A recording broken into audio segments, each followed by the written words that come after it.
dans ce podcast, on va surtout parler de vente, de prospection. On va vous donner toutes les stratégies nécessaires, que ce soit en B2B ou en B2C. Aujourd'hui, vous avez un business de coaching, d'accompagnement vous avez une offre en ligne de manière générale. On va vous donner toutes les stratégies en vente, donc tout ce qui est setting et closing.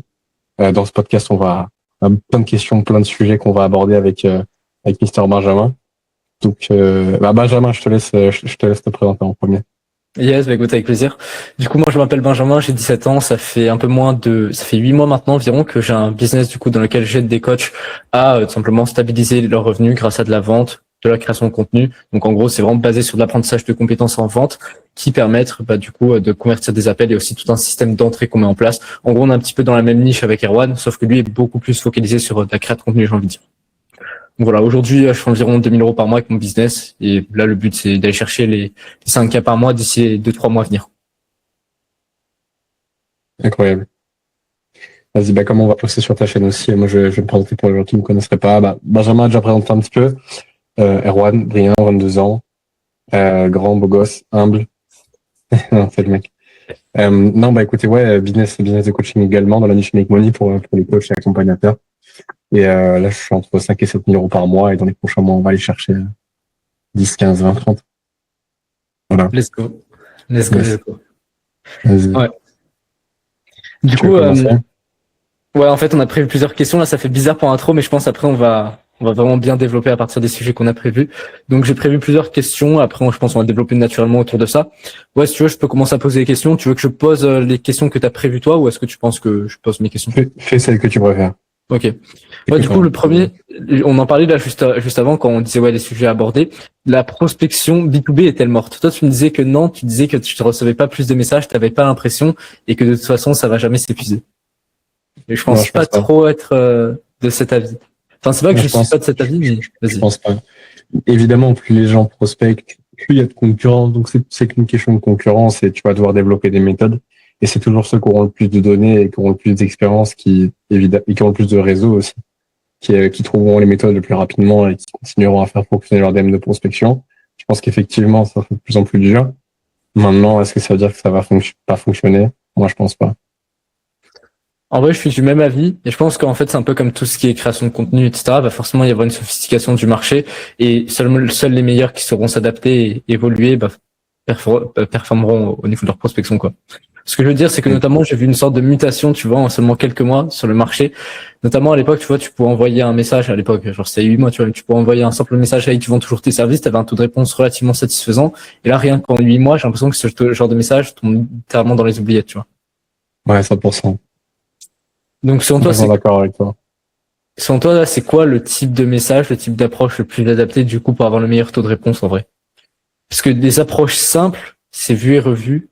Comme t'en parlais dans la vidéo que t'as faite, qui a fait plus de 20 000 vues sur Instagram, en vrai, quand ça n'a pas de contexte, ça sert à rien. Quand tu connectes juste pour connecter, les gens savent que tu veux vendre un truc derrière. Donc finalement, c'est quoi selon toi la solution? Moi, j'ai une réponse et ça fait très longtemps que je parle de ça, justement. C'est pour moi, il faut que dans le message, il y ait 3 prérequis. C'est qu'il faut qu'il y ait de la valeur ajoutée pour la personne. Donc, faut qu'il y ait une proposition de valeur. Faut évidemment que ce soit pas un pitch, donc du coup, faut que ce soit gratuit. Évidemment, tu vas pas demander de payer à un mec. Et il faut que ça n'engage pas du tout la personne. Donc, si je résume, c'est qui apporte de la valeur à la personne directement. Et plus c'est personnalisé, mieux c'est. Qui est gratuit et qui n'engage pas les personnes. Et tu vois, je pense que c'est un petit peu la même chose pour les tunnels de vente. Par exemple, quand les gens ils mettent leur Calendly en bio Instagram. Oui, c'est gratuit. On ne sait pas si ça apporte de la valeur. C'est super engageant. Donc, au final, personne ne réserve. C'est un peu pareil avec les messages de prospection. Il faut que ce soit gratuit, que ça apporte de la valeur et que ce soit pas engageant. Alors qu'une chaîne YouTube gratuite, ça apporte de la valeur forcément et c'est pas engageant. On a la différence. Ouais, c'est clair. Je vois tout à fait ce que tu veux dire. Du coup, tu penses que les messages de prospection très simples sont finalement à oublier? Là, on parle spécifiquement du B2B. Parce que je sais que moi, j'ai des clients qui utilisent encore des messages de prospection très simples sur du B2C et ça fonctionne. Ils ont un taux de réponse satisfaisant. Mais spécifiquement sur du B2B, je pense que tu as raison, il y a une sophistication à ce niveau-là. Et les 3 prérequis sont, du coup, c'est des prérequis. Donc, du coup, c'est nécessaire. Je pense que les messages simples ne fonctionne pas à moins que ce soit un message vraiment très différent, tu vois, et que ça suscite la curiosité. Je vais te donner un exemple. Tu vois ce que je veux dire ou pas déjà? Ouais, 100%. Je pense que ça dépend surtout de la sophistication du marché, donc du niveau de méfiance et du niveau d'éducation des personnes. Ouais. Notamment, tu vois, l'autre fois, j'ai reçu un message. Je sais que c'est un des élèves de Raphaël, tu vois, qui est dans le coaching. On voit que c'est Raphaël Gauthier. Ouais, Euh, bien sûr. et le mec, il fait du coaching sportif. Il m'a envoyé un message. Hey, Bo, j'espère que tu vas bien. Je peux te poser une question. Tu vois. Ça, forcément, c'est un message qui est. Moi, je l'ai pas trouvé mauvais, ce message, tu vois. Je me dis, il doit avoir un taux de réponse satisfaisant en faisant ça. Hum. Tu vois, c'est un trick. Oui, Tu sais pas pourquoi il veut te poser une question. oui, oui, c'est ouais, 100%, c'est curiosity biased. C'est un petit peu ce qu'on disait la dernière fois. T'as littéralement des gens qui font 1 million par mois où tout leur tunnel de vente, c'est curiosity biased. C'est genre, Morgan. je sais pas quelle est l'étape d'après. Genre, c'est un peu, oula, bon, je suis curieux, j'ai envie de regarder. Ouais, J'ai envie de voir. J'ai envie de me faire pitcher, mais je sais pas si je vais l'acheter. Oh, je sais pas, ça peut être intéressant. Tu vois, c'est genre curiosité. C'est un peu la même chose. Moi, je pense que c'est pas mauvais. Mais encore une fois, je pense que ça dépend vraiment de la sophistication du marché. Ouais, c'est vrai. Parce que, regarde, sur du B2C, musculation, séduction, c'est facile. Ils sont pas DM, les mecs. C'est très facile. Salut bro, je peux te poser une question. Mec, t'as genre 50, t'as 50% de taux de réponse, mais je veux dire, t'auras le même taux de réponse que probablement le meilleur message que j'ai jamais testé sur le marché B2B, alors que c'est un message super simple sur le B2C, pas du tout sophistiqué. Pour moi, ça dépend beaucoup de la maturité du marché. Complètement. Et j'ai l'impression que plus tu cherches à faire un truc sophistiqué, plus ça va être propre à la niche, tu vois. Ce que je veux dire, c'est qu'un message hyper sophistiqué sur du B2B, je pense pas qu'il soit hyper performant forcément sur du B2C, tu vois. Il faut trouver une alternative au B2C et qu'il soit pertinente par rapport à la niche, tu vois. Mmh. Plus il est personnalisé, enfin plus le message est adapté à la niche, plus il est performant pour une niche, probablement moins il le sera pour une autre, tu vois. C'est un peu ça que je vois. Pour des marchés radicalement différents, je parle. Tu vois. Ok. C'est un peu ce que je me dis. Et selon toi, pourquoi est-ce que la prospection slash le setting, pourquoi selon toi est-ce que ça transforme un business? Pourquoi est-ce que ça transforme un business? Bah, en vrai, moi, je dis que ça transforme un business parce qu'en fait, ça va t'apprendre des compétences essentielles pour après la suite du business. C'est-à-dire, si tu as l'optique de faire simplement 10 000 euros par mois avec ton activité, soit t'as pas forcément besoin de devenir très bon en setting et de travailler ça, à faire de la prospection froide et tout.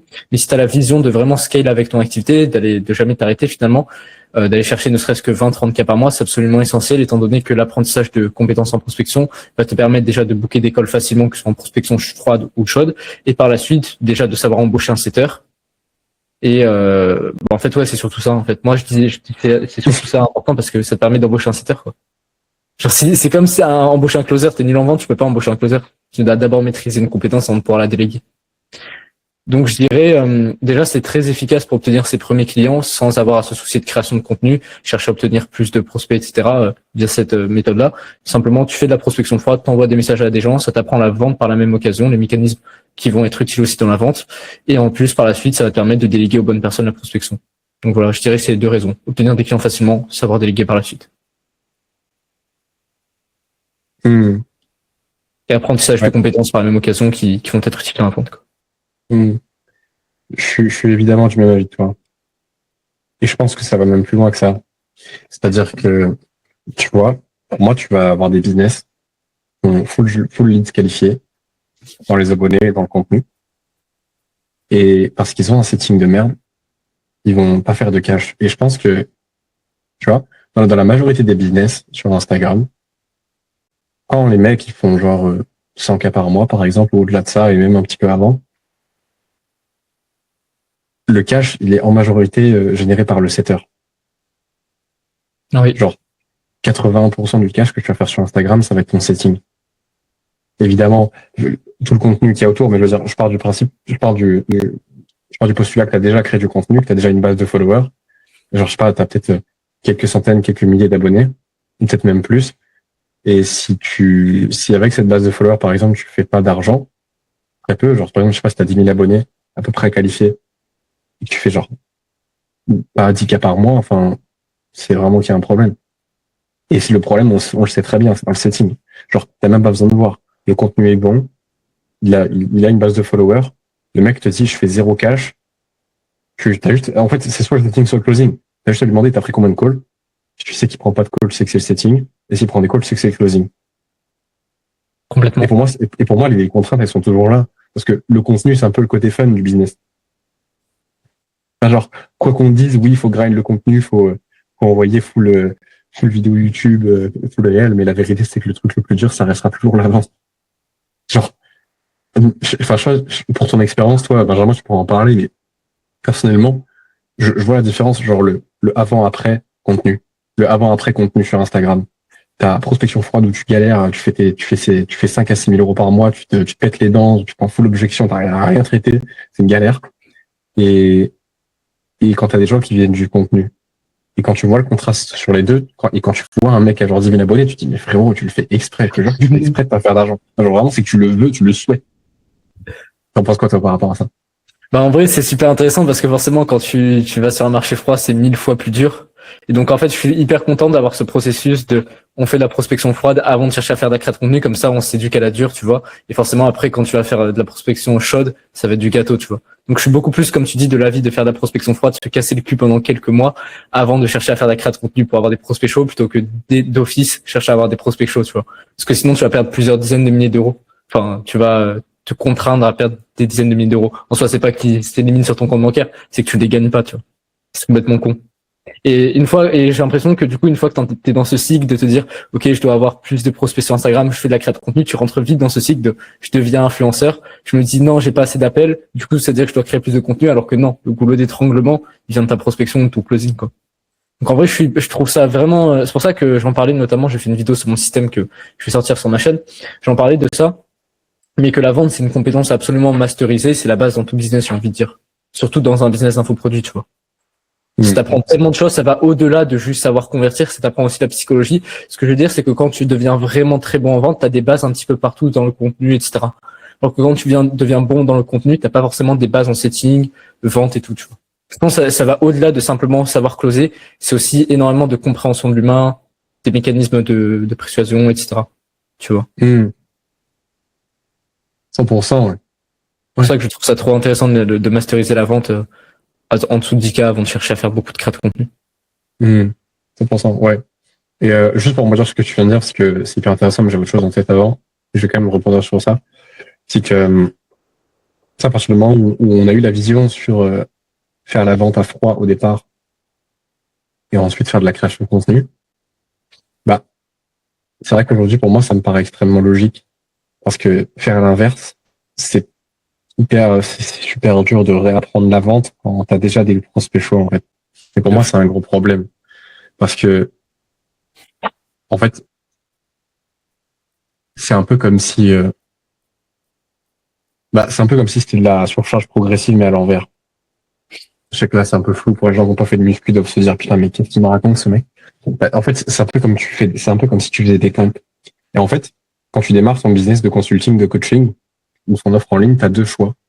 C'est soit tu commences, euh, tu commences ton business, donc c'est que tu commences à faire des pompes, entre guillemets, sans lest, sans rien du tout, et tu continues à faire ça, et en fait, tu regardes sur ta masse musculaire ce que ça a comme effet.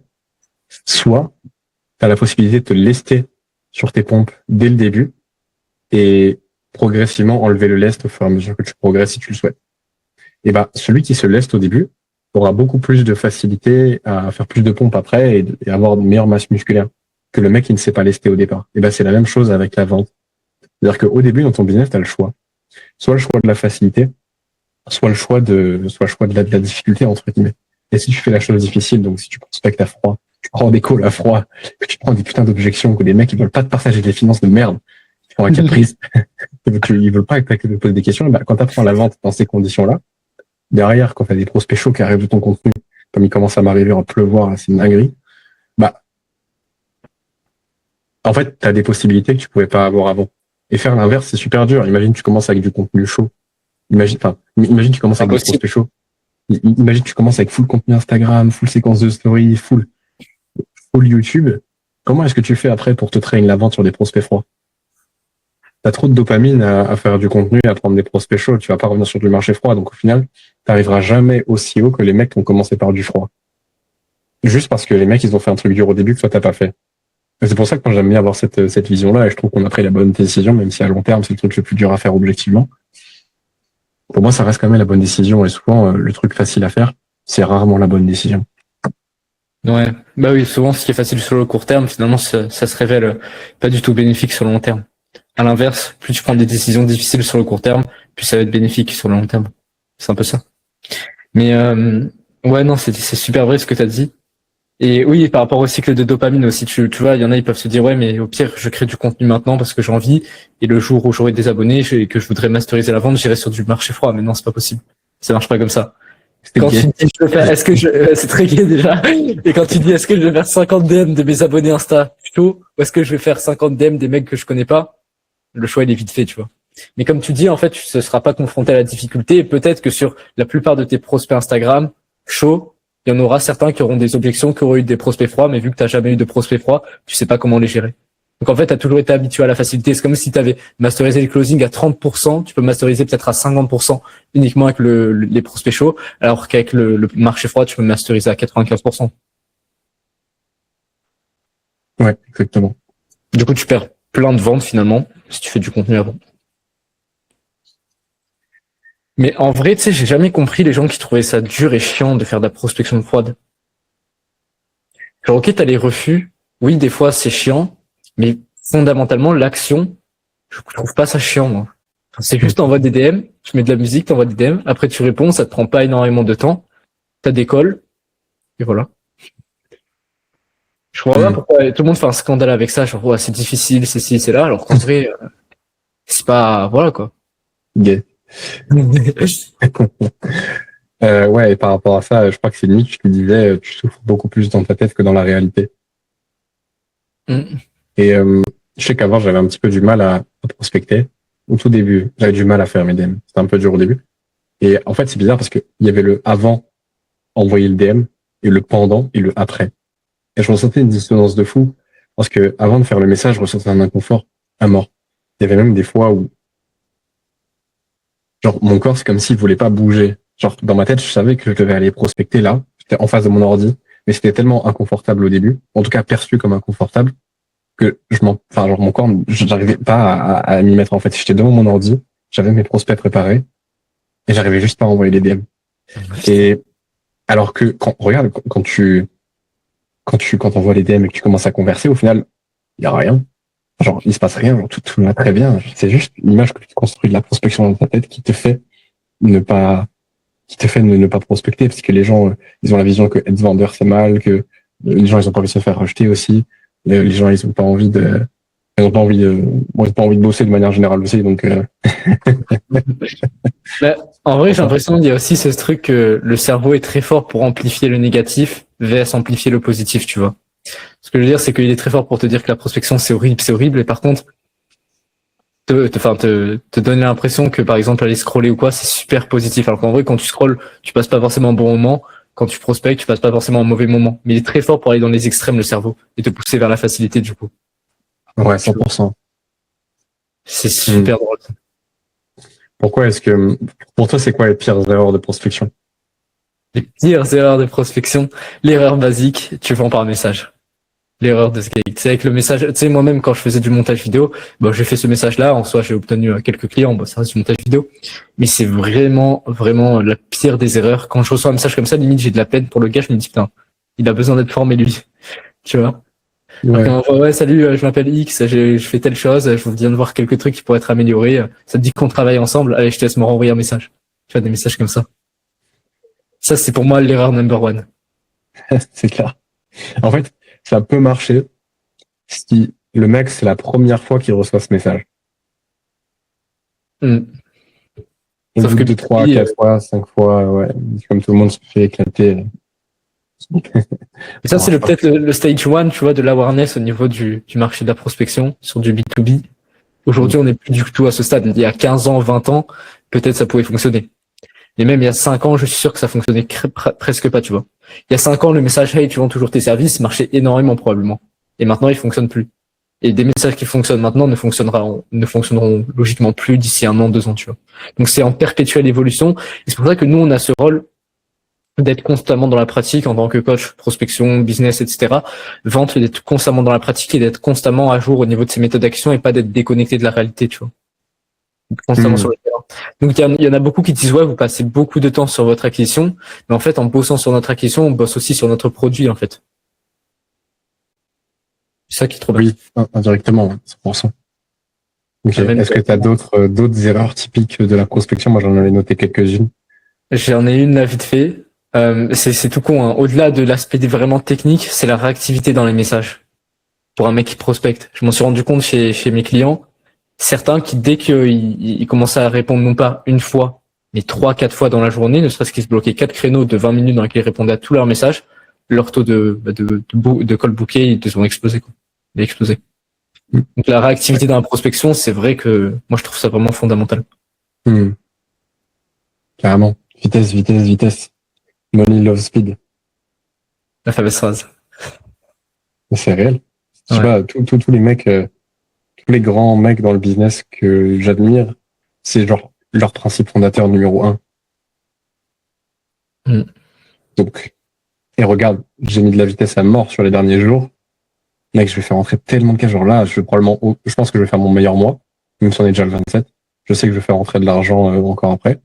Mais ce qui est sûr, c'est que février, juste parce que j'ai mis de la vitesse et que je vais continuer à en mettre, je sais que ça va être mon meilleur mois all time. Je le sais déjà. J'ai aucun doute sur ça. C'est même pas, ça n'effleure même pas mon esprit sur le fait que je vais faire moins d'argent. Ça va faire 10K en février. Collecté. Mec, tellement plus. Je pense que je vais faire beaucoup plus. Je pense que je vais faire plus, ouais. Magnifique. Je pense que je vais faire plus. Peut-être, je me crame en disant ça, mais pour moi, je vais faire plus. Ouais, clairement moyen. Après, je sais pas quelle est ta base vraiment de prospect actuel, mais quand je vois ton contenu Instagram, tu postes 3 fois par jour, t'as des réels qui marchent bien, plus t'as ton setter qui prospecte pour toi. Il y a aucune raison en soi que tu fasses pas plus de 10-15K. Ouais, je te jure. Sachant que t'as le niveau en vente. Parce que t'as fait l'effort avant. Si t'avais pas le niveau en vente, là, tu ferais peut-être des mois à 3K avec la communauté actuellement, tu vois. Ouais. Genre, en vrai, j'ai encore plein de trucs sur lesquels je vais m'améliorer. Mais je suis d'accord avec toi sur le fait que oui, par rapport à un mec qui prend pas de call, forcément, je lui mets une distance colossale. C'est sûr. Même un mec qui prend déjà quelques calls dans la semaine. Juste parce que j'ai pris plusieurs centaines de calls, bah, je mets une distance. Et puis surtout que j'ai train. Et Dieu seul sait à quel point tous les deux on a train sur la vente. Comme des mongols. Comment tu disais déjà? Attends, je sais plus comment t'appelles ça. Tu sais, des fois dans le canal Accountability, tu mettais des photos comme ça de la formation vente de Logan. Là. Ah oui, lavage du cerveau. Lavage de cerveau. Il regardait des heures de prospection le soir, Erwan. Il mettait dans le canal Accountability. C'est exactement ça. Et je pense que c'est ça qui a fait aussi que j'ai eu beaucoup de résultats. C'est genre, littéralement, je me suis vraiment lavé le cerveau. C'est-à-dire, quand il y a une information qui est bonne, alors ça, c'est un principe important aussi du business de manière générale, c'est que t'as pas besoin de nouvelles infos, t'as surtout besoin des bonnes informations et qu'on te les répète. Et ce qui se passe, c'est qu'on est arrivé dans un espace formation où on avait déjà toutes les infos dans l'espace formation pour réussir, en fait. Parce que notre mentor nous a donné, enfin, Logan nous a donné littéralement toutes les infos. Et bah, je me suis dit, bah, ok, les infos sont là, je vais pas juste les regarder une fois. Je vais les regarder tous les jours jusqu'à ce que j'arrive à réserver un appel de vente par jour minimum. Et au final, ça s'est passé en l'espace de quelques jours. Juste parce que ça a mis dans mon inconscient et j'ai fait pareil avec le closing. Même toi, tu l'as fait. Tu regardes beaucoup de replays de closing et au final, tu step up alors que enfin, je vais pas dire que tu branles rien. Tu pourrais step up alors que tu branlerais rien. Tu pourrais prendre 0 call, tu pourrais step up. Et justement, pour toi, c'est quoi voilà, putain, hyper bon sujet. Pour toi, c'est quoi les éléments qui font que tu progresses en vente selon toi? Ah là là. En vrai, tu sais, je pense que la vente, il n'y a jamais de 20-80. Il y a beaucoup de domaines où on cherche l'optimisation, le 20% d'actions qui vont avoir 80% des conséquences. Mais je pense que dans la vente, ça s'applique absolument pas. Je pense que c'est une combinaison de choses, vraiment un ensemble de choses. Et tu peux pas, en fait, minimiser certains points. Pour moi, tu dois vraiment maîtriser toutes les bases avant d'aller chercher plus haut. Tu peux pas te dire, je maîtrise 2-3 bases fondamentales, je vais les chercher, je les optimise, bam, j'ai le 20-80 de la vente. Non, tu dois maîtriser toutes les bases. Tu step up un peu de niveau, tu maîtrises d'autres bases, ainsi de suite, tu vois, jusqu'à compléter la pyramide. Donc en vrai, le meilleur moyen de traîner la vente, en vrai, c'est con, hein, mais pratique, c'est très bien. Forcément, tu ancres encore plus quand tu pratiques. Mais quand t'as pas d'œil extérieur, pratique tout seul sans avoir un coach qui review pour toi, qui te dit quelle est la chose à appliquer pour les prochains calls. Pour moi, c'est quasiment inutile. Tu vois. Donc je dirais pratique Non. avec un coach. Moi, je suis pas du tout d'accord avec ça. Ok, Review l'école tout seul, c'est de la frappe. Hein. Mais on pourra revenir après dessus si tu veux. vas-y. Ça m'intéresse ton point de vue à propos de ça. Parce que je pense Non, qu'à une non. certaine échelle, c'est pertinent. À une autre échelle, c'est pas du tout pertinent. Du coup, pour moi, review l'école avec un coach, pratiquer forcément, implémenter chaque fois de nouvelles choses dans tes appels, faire du A/B testing et autre chose. Aussi, regarder des masterclass de gens qui font déjà beaucoup plus d'argent que toi en closing, regarder des replays de closing, ancrer ces processus-là, les noter sur un papier et juste les répéter, lire la feuille plusieurs fois pour ancrer ces principes-là. Tu vois. Et puis en fait, c'est surtout une question d'identité, la vente. J'ai envie de dire, quand tu ancres la bonne identité, il y a beaucoup de choses qui en découlent, tu vois. Comme je t'avais expliqué l'autre fois, je crois, dans un appel. Une fois que tu incarnes l'identité, finalement, tout en suit, tu vois. Tu sais à quoi répondre dans telle situation. Tu sais que là, il faut jouer sur l'identité. Là, il faut poser ta question. Là, il faut le pousser vers la voie du courage. Là, il faut faire ci, il faut faire là, tu vois. Donc en fait, une des bases de la vente, c'est aussi l'identité, quoi. Donc je dirais pratique, regarder des gens qui font plus d'argent que toi, A/B testing, quoi. Ça m'a fait réaliser un truc, ce que tu me dis. En fait, tout est à l'origine de l'identité, tu vois. Ouais. Si tu traites uniquement tes actions, c'est les conséquences de ton mode de pensée. Donc autant aller à l'origine au mode de pensée, tu vois, à l'identité. Ouais, 100%. Fait, je me dis à chaque fois que je prends un appel de faire le switch, tu vois. Genre de faire le switch d'identité. Ce que je veux dire, c'est que t'es pas forcément la même personne en appel de vente que dans la vraie vie, tu vois. Ah oui, 100%. C'est vraiment ce switch d'identité, tu vois. De closer. Quoique. En vrai, non. Bah moi, j'ai pas franchi ce stade encore. Je suis encore Ça dans ce truc. dépend. Je pense que ça dépend. Justement, j'incarne de plus en plus l'identité du closer dans ma vie. Oui, pareil. C'est sûr que ça, en fait, c'est ça qui est bien avec la vente, c'est que ça se répercute dans ta vie de manière générale. Mais j'ai pas encore totalement franchi ce cap de je suis pareil dans mes closings que dans ma vie. Il y a toujours un petit shift qui doit se faire en moi, tu vois. Mais c'est beaucoup moins qu'avant, c'est sûr. Ouais, je vais juste rebondir sur ce que tu disais. Ouais. Pour moi, c'est vrai qu'il n'y a pas de 80-20 sur la vente. Par contre, tu as très bien énoncé le 80-20 de step up en vente. C'est évidemment review ses calls et avec quelqu'un qui est compétent, évidemment. Pratiquer, donc prendre des calls et regarder des replays de closing, des formations, en fait intégrer dans le subconscient. Parce que je pense que c'est beaucoup de subconscient. Tu sais, des fois, il y a des objections, je les traite, je sais comment les traiter, je sais même plus d'où j'ai vu cette info. Je sais que, je pense que des fois, je sais traiter les objections juste parce que j'ai regardé des réels sur Instagram. Les mecs qui traitent les objections. C'est qu'à chaque fois qu'il y a une objection en réel, je regarde le réel en entier systématiquement. Et c'est la seule catégorie de réel que même si j'ai pas envie de le regarder, même si mon cerveau se dit non, c'est chiant, je le regarde. Et tu sais, des fois, dans ma tête, je suis obligé de traduire le réel et le traitement d'objection que j'ai dans la tête parce que je regarde beaucoup de replays en anglais. Et du coup, c'est marrant parce que dans le call de vente, par exemple, ok, en anglais, je sais que c'est ça, mais attends, comment c'est en français, tu vois? Genre, je suis comme ça dans ma tête. Traduction. Mais je te jure, et c'est un peu ce que Logan disait, genre, des fois, t'as des questions qui vont pop dans ta tête, tu vas dire, mais putain, elle est bien votre question. Et je pense que ça vient pas spécialement de lire le script, même si je pense que c'est une bonne chose.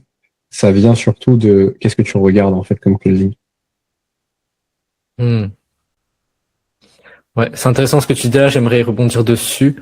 Mais juste, il y a un truc qu'on n'a pas réabordé. Quand tu disais, ouais, tu peux progresser même en reviewant tes calls tout seul. Ouais, Pourquoi est-ce que tu penses ça?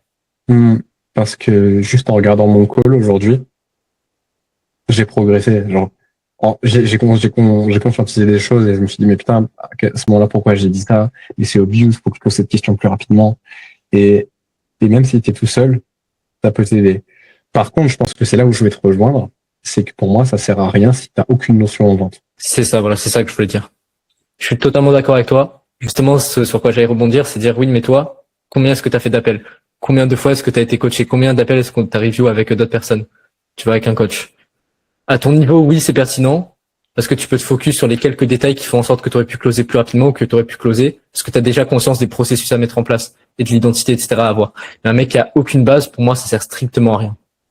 Je pense pas que ça sert strictement à rien. Mais tu sais pas ce que tu sais pas. Bien sûr, bien sûr. Pour moi, t'arriveras jamais au même niveau, quoi. C'est sûr que si t'as aucune notion de vente et que tu sais même pas ce que c'est un pitch et que tu revois ton appel de vente, bon, t'auras beau le regarder, tu vas rien comprendre à ce qui se passe dans l'appel. Et ce que je pense, c'est qu'à partir du moment où quelques notions sur comment traiter les objections, comment creuser, comment structurer ton appel, déjà c'est pertinent de regarder ton appel. Parce que l'une des premières choses qui va, je pense, peut-être pas l'une des premières choses, mais l'une des choses qui va pêcher dans les appels justement au début, c'est la structure et le manque de cadre. Et donc à partir du moment où tu as quelqu'un qui t'a expliqué comment devait se dérouler un appel et que tu l'as pas fait dans ton call et que tu le reviews, tu vas savoir pourquoi tu ne l'as pas fait en fait. Tu vas conscientiser des choses que tu n'aurais pas forcément conscientisées tout de suite. Juste, tu n'avais pas regardé l'appel, même si tu n'as pas de coach. Parce que tu as déjà quelques concepts en tête. C'est moi, je me dis à l'inverse, ça peut être dangereux. Je me dis quand t'as pas de connaissances, que tu essayes de review tes calls par toi-même, tu vas avoir l'impression de repérer des patterns qui sont en fait faux. Et en fait, tu vas faire de la supposition parce que tu ne peux pas avoir conscience de ça. Quand tu n'as pas une assez grande base de données, tu peux repérer des patterns de manière fausse, tu vois. Tu dis, OK, non, Ouais. là, j'aurais dû faire ça. En fait, non, c'est pas cette posture qu'il faut avoir. Oui, Tu vois. oui, oui, oui, oui, oui. Oui, oui, oui. Pour moi, quand Oui. tu démarres, c'est absolument essentiel. À partir d'un certain niveau, je pense que oui, tu peux review tes calls par toi-même. Hmm. Je pense que la pertinence de review SQL, ça dépend de la quantité de data et de connaissances que tu as sur le closing et d'expérience. Plus tu as d'expérience, plus c'est pertinent de les review seul. Ouais, c'est ça totalement. Ok, et du coup, ah oui, par rapport à, je pense qu'on a fini sur ce sujet-là, il y avait un autre truc, du coup, sur lequel j'aimerais revenir que tu as dit tout à l'heure. Vas-y.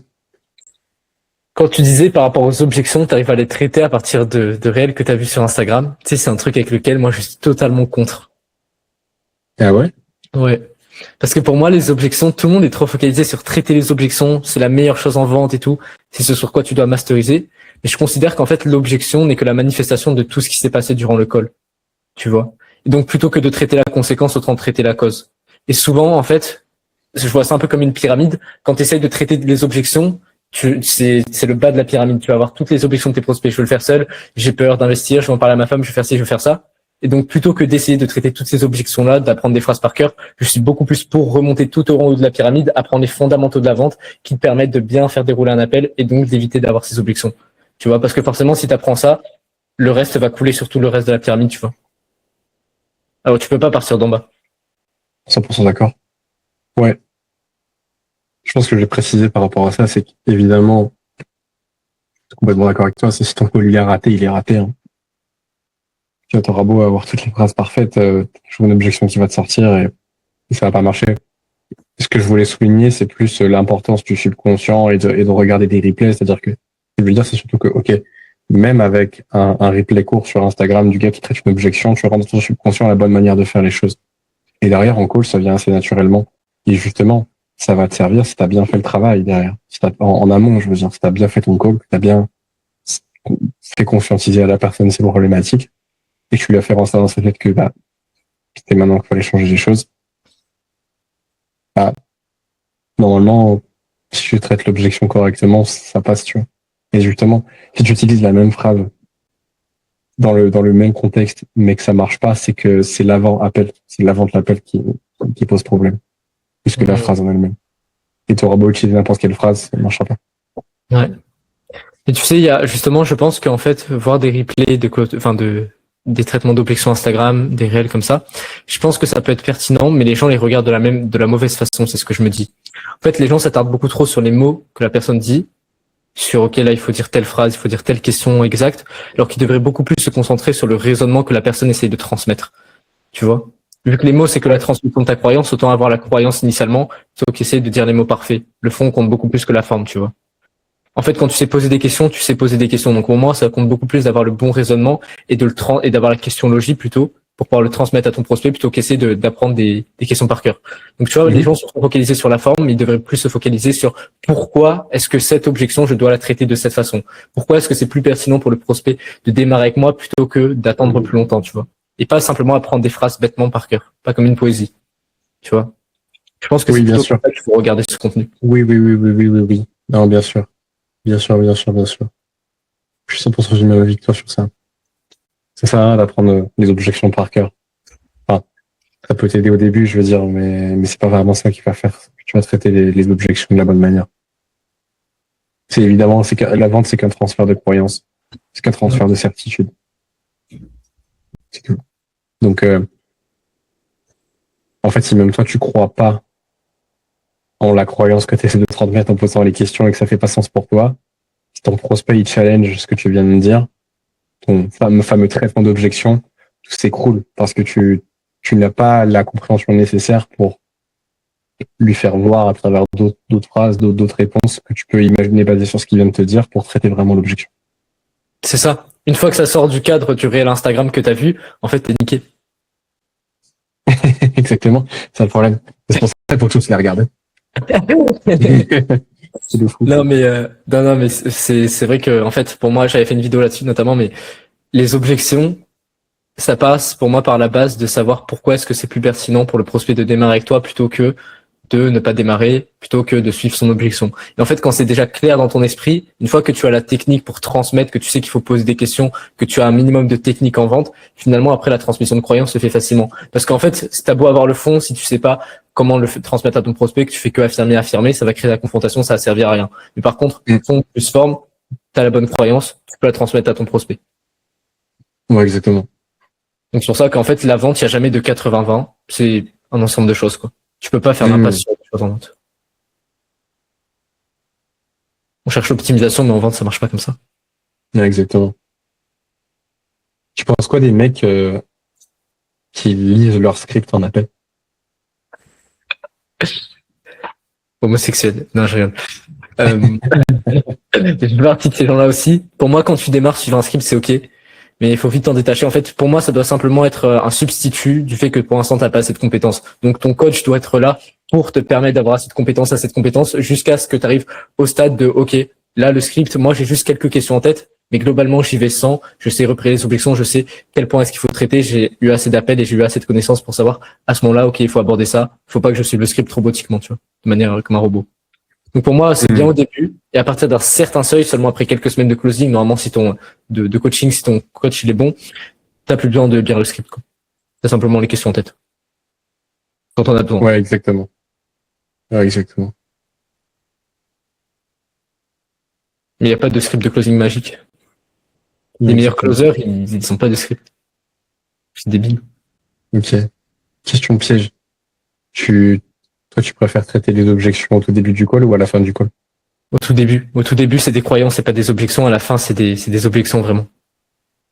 C'est plus simple de traiter des croyances que des objections. Objection, il y a la notion de confrontation. Croyance, c'est simplement déconstruction et ça fait partie de l'appel d'audit. Ouais, exactement. Simple. Efficace. En fait, mais du coup, vu que c'est des trucs sur la vente, vu qu'on a globalement le même niveau, bah en fait, on est d'accord sur tout. Donc c'est full valeur pour les mecs qui regardent. Ouais, mais il n'y a jamais d'échange. Les mecs ne se...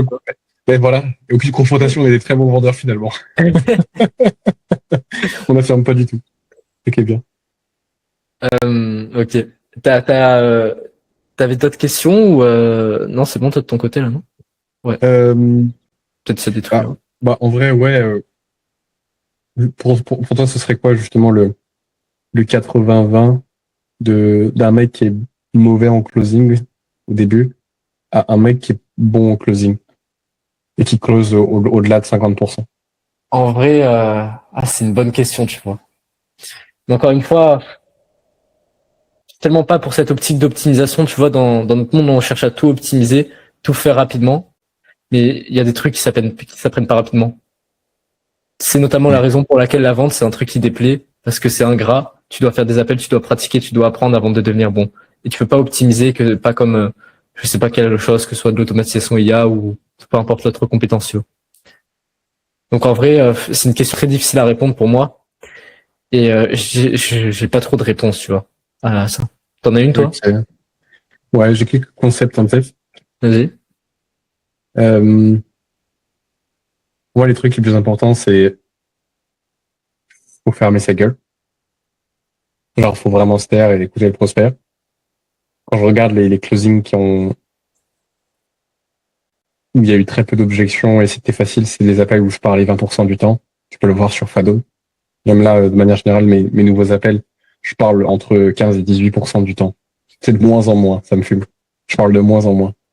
Donc déjà, ça, c'est la première chose. Arrêter de parler, laisser le prospect parler et recadrer si nécessaire. Justement, transition. Pour moi, autre point important, c'est le leadership. Capable de recadrer, de dire quand les choses te conviennent pas, bien en fait, guider ton prospect à travers le processus de vente, justement. Quand tu cadres ton appel, et de manière générale, même déjà en prospection, tu es censé cadrer, dire comment ça se passe, et guider la personne, en fait, dans le processus de vente. Bon, c'est hyper important. Et petite analogie pour ça, c'est un mec qui rentre dans ton appel ou dans ton processus de vente. Enfin, je veux dire, méchant dans ton appel. C'est un peu comme s'il rentrait dans ta maison. Et dans ta maison, c'est toi qui dictes les règles, c'est toi qui dis comment ça se passe. Et si on met les chaussures sur le palier avant de rentrer et qu'on s'essuie les pieds ou pas, tu vois, c'est toi qui décide. Donc pour moi, c'est ça. Écouter vraiment les personnes, savoir recadrer et bien diagnostiquer. Ça, je suis d'accord pour le coup, je suis très d'accord. Bien diagnostiquer, c'est très important. Je pense que c'est un des focus principaux, ouais, si j'avais un débutant devant moi, c'est peut-être l'un des conseils que je lui donnerais. Tu peux juste expliquer pour les gens qui regarderaient jusqu'à là, qu'est-ce que c'est le fait de diagnostiquer? Ouais, je vais faire ça. Juste une seconde. J'ai peur d'oublier cette chose-là. Mais notamment, tu vois, quand tu disais ne pas parler, oui, c'est important. Mais en fait, là, t'es biaisé parce que tu parles avec ton œil d'un mec qui fait 6-7 000 euros par mois et qui a déjà des compétences en closing, ça fait 6-7 mois au moins, même plus, qui est dedans et qui a tryhard, tu vois. Un mec qui démarre, il va juste fermer. Pourquoi c'est pertinent d'après toi de fermer sa gueule? Et pourquoi, enfin, qu'est-ce qui fait qu'en fermant ta gueule, tu vas avoir de la valeur perçue par la suite? Parce qu'en vrai, sinon, le mec, tu lui mets tu mets une image de toi dans l'appel, et voilà, la personne face à lui, il ferme sa gueule. Et voilà. Mais là, Je veux dire, alors pourquoi c'est pertinent selon toi de fermer sa gueule? Parce que moi, je pense avoir. Parce qu'il limite ses erreurs. Déjà. De manière générale, tu limites les erreurs possibles que tu fais. Tu te laisses plus de temps pour réfléchir à la question. Et justement, ce que je dis à mes élèves, c'est que c'est OK de laisser un blanc et pas savoir quoi dire pendant 10 secondes où tu réfléchis. Genre, tu poses vraiment, OK, est-ce que c'est la bonne question? Qu'est-ce qu'il vient de me dire? C'est quoi le truc? Genre, c'est pas grave s'il y a un blanc. Justement, là, tu viens de dire un truc intéressant, la question. Pour avoir la question, qu'est-ce que tu dois avoir pour poser les bonnes questions au bon moment? Les compétences. Quand tu démarres, tu sais pas comment poser les bonnes questions. Et donc, en fait, le fait que tu mettes des blancs, c'est simplement une manifestation du fait que tu sais pas quoi dire et que tu sais pas comment mener l'appel. C'est pertinent de laisser des blancs quand tu sais comment mener l'appel et que quand tu l'ouvres, c'est pertinent. Que tu sais poser les bonnes questions, tu vois. OK. Ouais, je vais juste préciser ce que je dis par rapport à ça.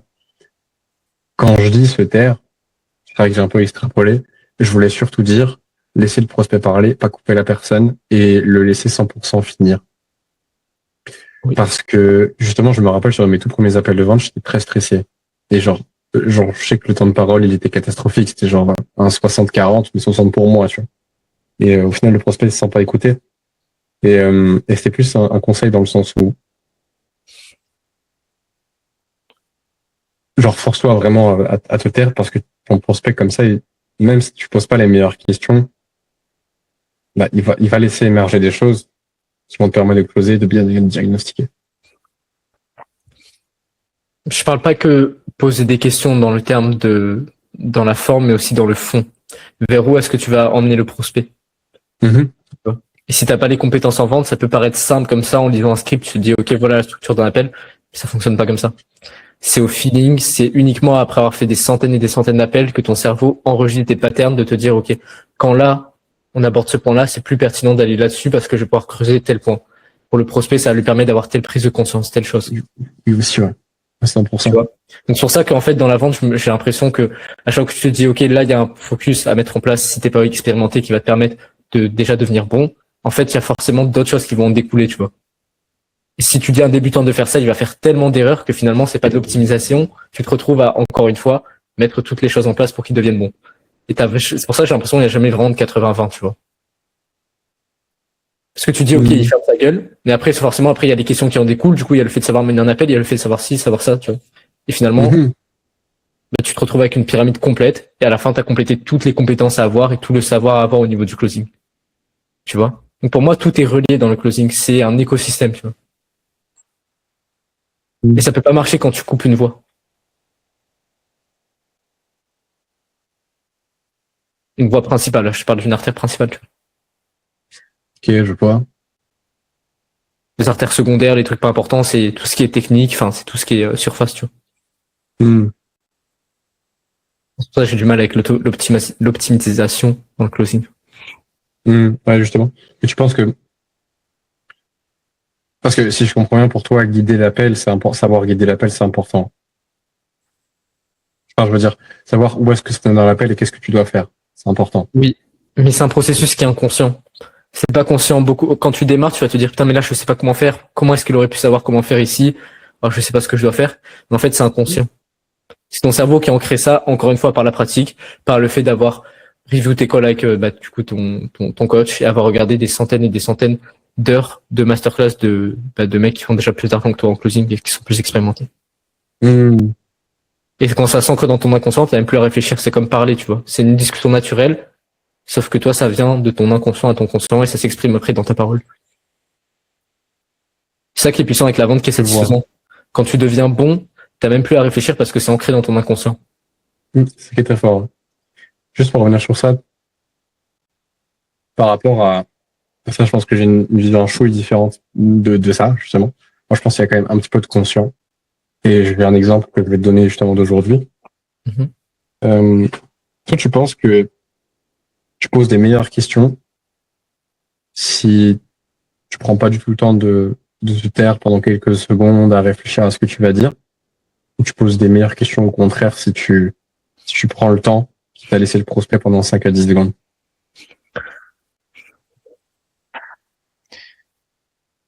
En vrai, c'est drôle, je me suis jamais vraiment posé la question parce que je suis trop focus sur mon prospect pendant l'appel. Et parfois, oui, ça m'arrive de dire des questions pas pertinentes, mais j'arrive pas à me, pour moi, c'est assez, enfin, c'est très spontané, tu vois.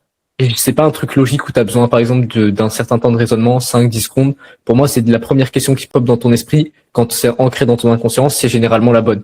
Et t'as beau réfléchir 5, 10 secondes. Moi, j'ai jamais eu un moment où je me suis dit, OK, là, je vais poser telle question. Je réfléchis 5, 10 secondes. Non, je vais poser un truc totalement opposé. J'ai jamais eu Ok, ça. ok, Parce c'est que pour marrant. moi, c'est une intuition, tu vois. Ouais. Parce que Et toi? justement, j'ai eu l'exemple aujourd'hui, justement, je m'en suis rappelé en review, en regardant le call tout seul.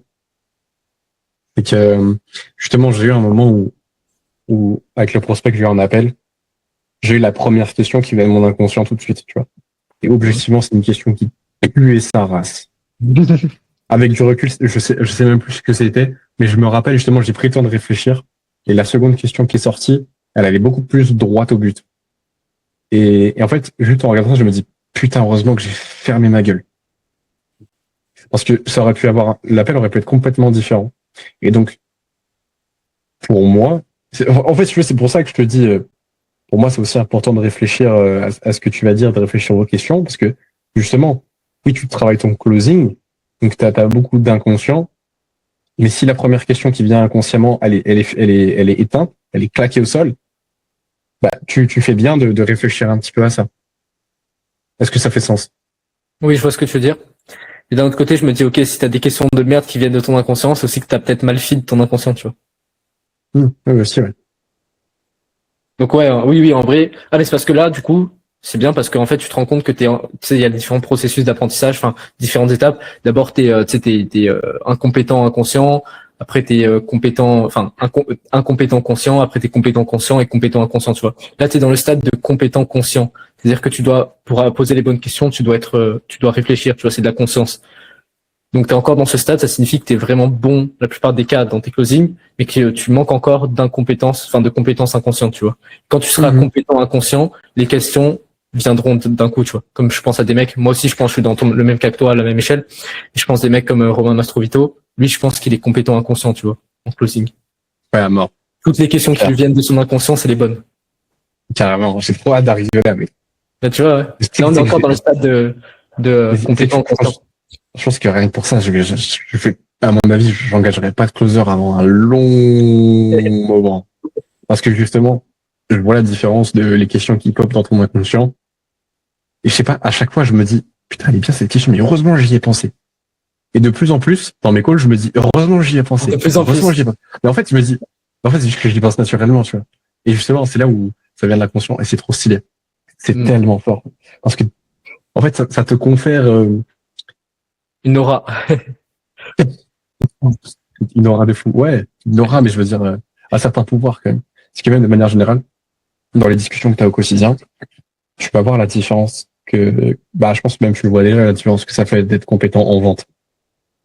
Parce Oui. que surtout dans des discussions un petit peu animées, tu peux déceler le bullshit et isoler littéralement les croyances des gens que tu essayes de convaincre. Et en fait, t'arrives à les convaincre, mais par eux en fait, parce que le fait ils vont s'auto-convaincre, en fait.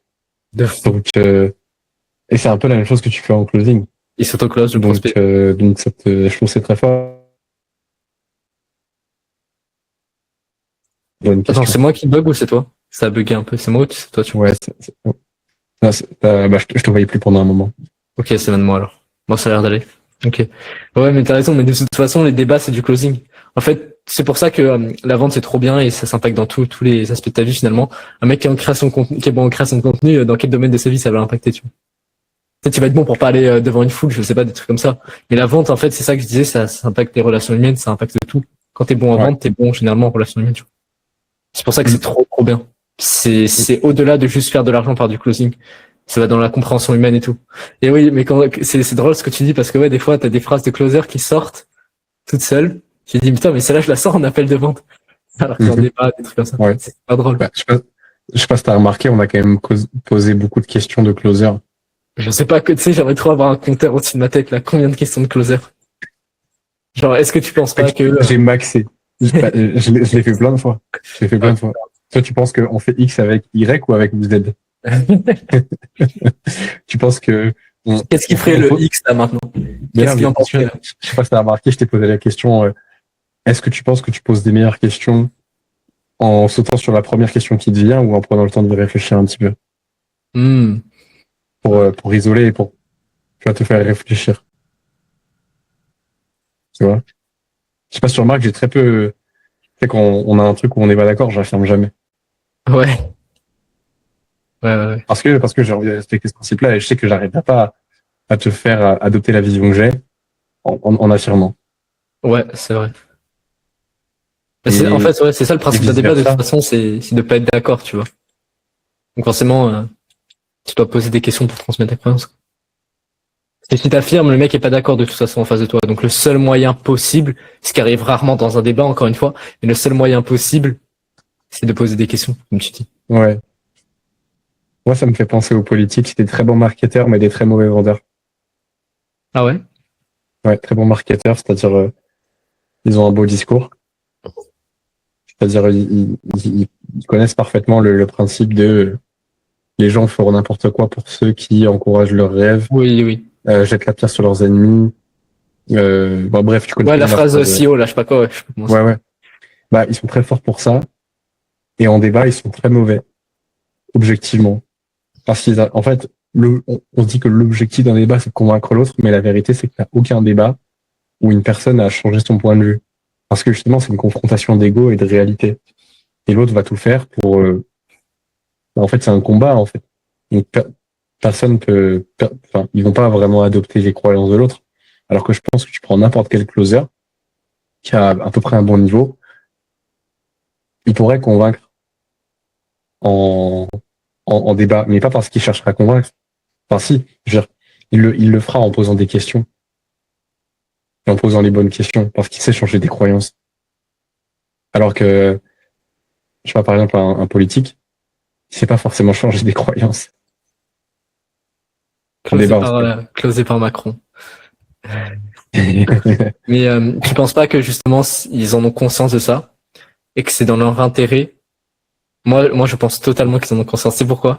Non, je pense qu'ils sont pas si compétents que ça, mec. Faut arrêter de les idolâtrer, mec. Je pense qu'ils sont, non, je pense qu'ils sont absolument pas du tout conscients de ça. Ok, moi, tu vois, je pense que tu mets un closer dans un débat politique, mec, c'est pas qu'il se fait allumer, mais c'est que ça sert à rien, personne regarde, c'est chiant. Oui. Personne ne regarde, parce que c'est là où il y a pas de débat, en fait. Voilà, c'est ça. Et c'est pour ça que je dis que pour moi, les politiques, ils en ont conscience de ça.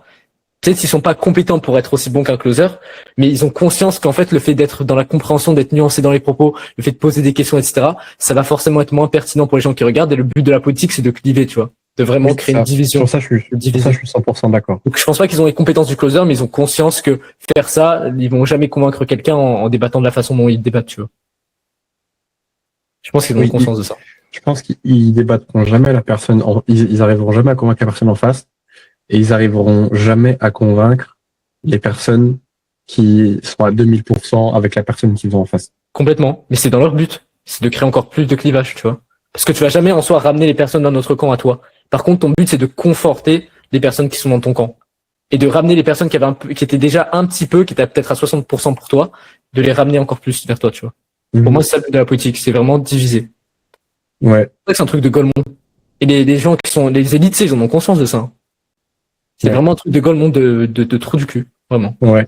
Déjà, ils nous considèrent comme des moutons, vraiment. C'est pour ça que c'est de la merde, je voterai jamais de ma vie.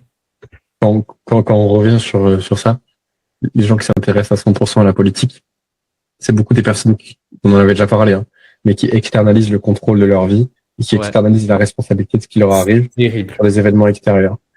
Et je pense que tu sais ce que c'est, mais en psychologie, ça s'appelle locus de contrôle externe. Et t'as le locus de contrôle interne, c'est-à-dire c'est des concepts en gros où tu expliques en fait sur quoi est-ce que tu mets la responsabilité de ce qui t'arrive.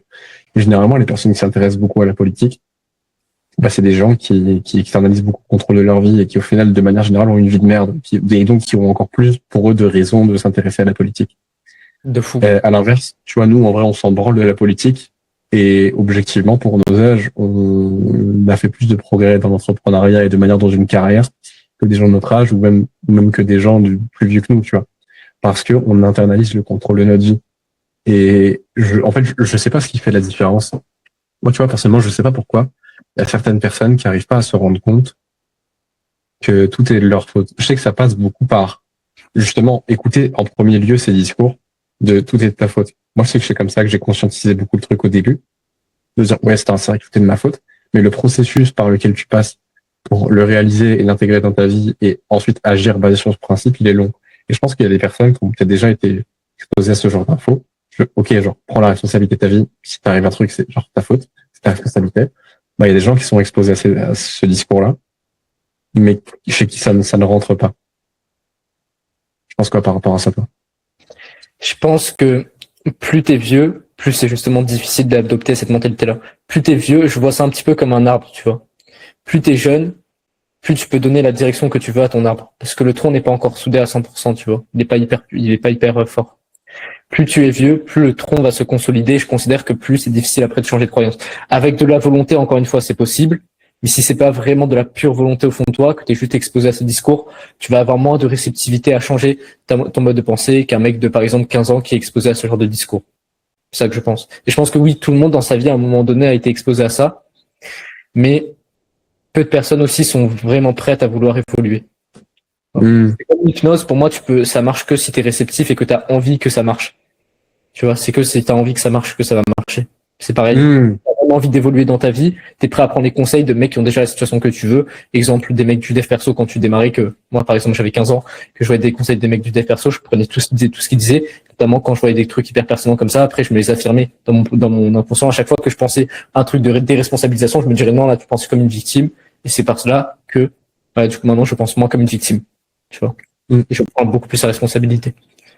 Donc oui, pour moi, ça passe par une volonté vraiment de chacun. Et les gens ne sont pas prêts à faire ça parce que les gens la plupart ont dit ouais, je veux être riche, mais non, ils sont pas prêts à vraiment avoir tous les sacrifices pour devenir riche ou avoir la vie qu'ils veulent vraiment dans leur vie. Qu'ils veulent vraiment faire, tu vois. Beaucoup de gens veulent le résultat, mais ils sont pas prêts à avoir le processus. Le processus, c'est trop dur. Et donc, finalement, ils préfèrent rester dans leur vie de merde et après critiquer les gens et trouver un facteur externe qui font que, soi-disant, ils n'arrivent pas à atteindre ça. C'est une victimisation. Parce que c'est difficile d'être dans l'action. Ils veulent le résultat du process. Et trouvent des fauteurs, soi-disant, qui leur empêchent d'avoir ces résultats, alors que c'est eux les seuls responsables finalement. Bien sûr. Ouais, bien sûr. Je vois ce que tu veux dire. Il y a un délire avec ça, avec Erwan, pour ceux qui regardent le podcast. C'est gazo, hein, pour ceux qui savent. Et je pense aussi que, pour moi, ça part surtout de est-ce que je pense que c'est possible pour toi ou pas? Je pense que déjà, ça part de là. Parce que si tu penses pas que c'est possible, toi,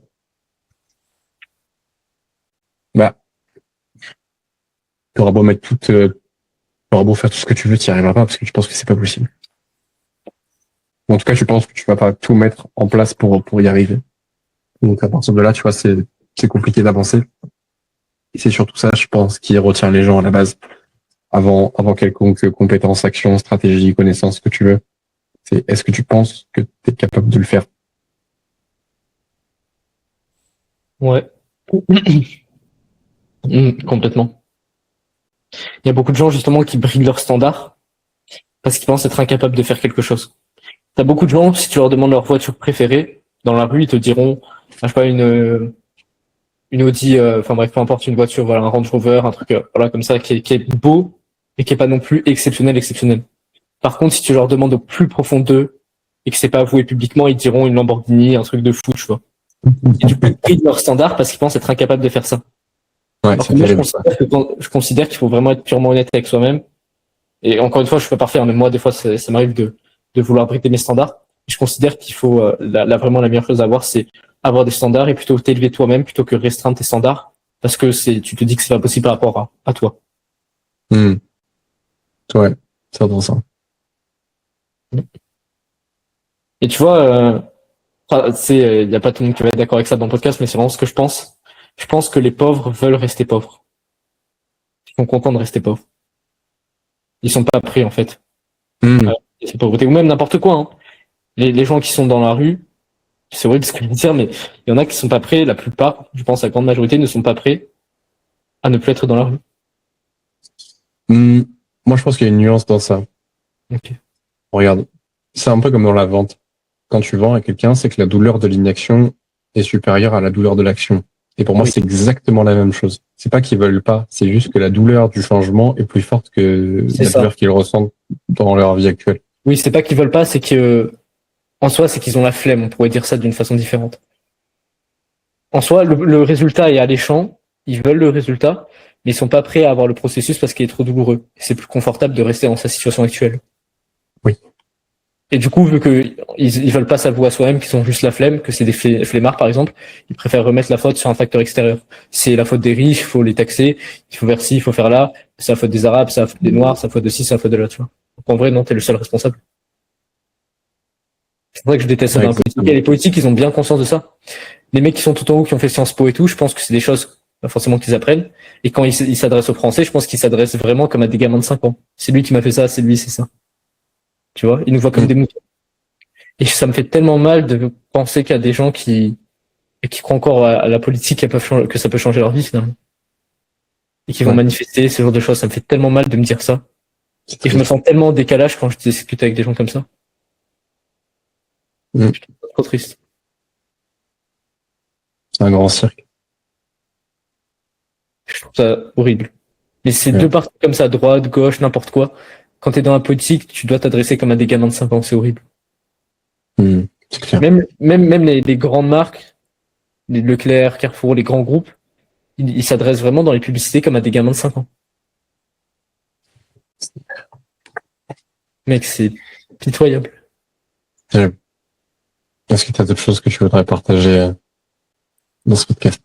Putain, on est parti sur un autre sujet là, on est parti sur la vente.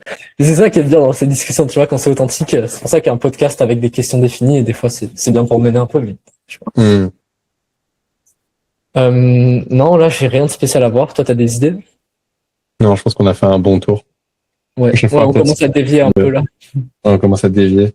Mais je pense que la prochaine fois, si on en refait un, ça serait cool qu'on prenne vraiment un sujet.